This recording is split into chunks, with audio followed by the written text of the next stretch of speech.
Welcome back to R N kitchen. আজ বানাবো cheat বাদাম। বাদাম চিট তৈরি করতে মাত্র দুটি উপকরণ লাগে, একটা হচ্ছে খোসা ছাড়ানো পরিষ্কার বাদাম আর চিনি। তো প্রথমেই আমি কড়াইতে হালকা বাদামটা রোস্ট করে নেব।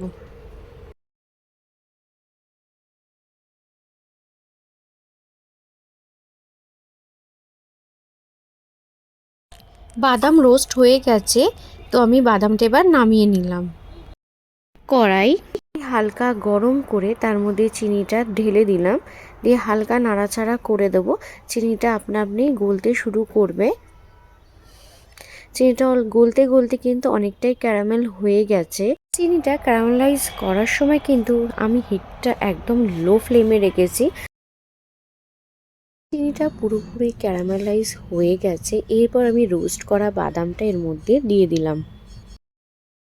এরপর ক্যারামেলাইজ চিনির সাথে বাদামটা ভালো করে মিক্স করে দিলাম। এই স্টেজেও তোমরা নামিয়ে নিতে পারো। যদি আরেকটু ডার্ক কালার চাও তাহলে জাস্ট আরেকটু নাড়াচাড়া করে এরকম অবস্থায় নামিয়ে নিতে হবে। এর থেকে বেশি করলে আর চিনিটা পুড়ে গেলে কিন্তু একদম টেস্টটা বেকার হয়ে যাবে। তো আমি এটা নামিয়ে ফ্ল্যাট করে নিলাম।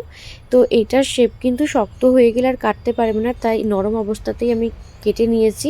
আর দেখতে পাচ্ছ এখনও অবধি নরম রয়েছে। শক্ত হবার পর আমি পিসগুলো আলাদা করে নিয়ে একটা প্লেটের মধ্যে রেখে দিয়েছি। তো আমার বাদাম চিট একদম রেডি। তো আমার এই রেসিপিগুলো ভালো লাগলে প্লিজ একটা like, comment, share and subscribe করে দিও আমার চ্যানেলটি। পাশে থাকা বেল আইকনটি প্রেস করে দিও সমস্ত রকমের আপডেট ও নোটিফিকেশান পাওয়ার জন্য।